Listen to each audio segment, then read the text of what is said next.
నేను ఇక్కడికి ఎందుకు వచ్చాను అనుకుంటున్నారు?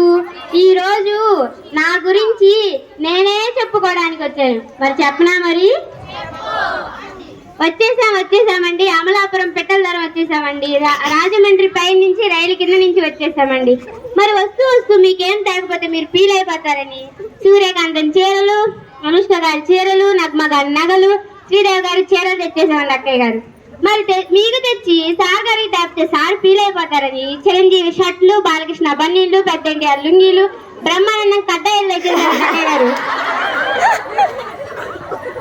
సార్ తప్పుకోండి సార్, నా గన్ను పేలిపోతుంది. ముందుకు 3 కిలోమీటర్లు, వెనక్కి 7 కిలోమీటర్లు.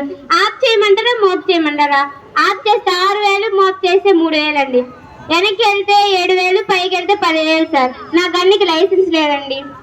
మరి పద్మప్రియ మేడం గారు మా ఇంటికి వచ్చి నన్ను చూసి, నా టోపీ చూసి, నా గన్ను చూసి నన్ను గ్రాండ్ టెస్ట్ లో పాస్ అవ్వమన్నారండి. ఆ ఇచ్చిన పని తీసుకొని జీడిపప్పు జీప్ వేసుకొని, తోటకర్ర అంత పెన్ను తీసుకొని ఇటుబడి వచ్చేసానండి.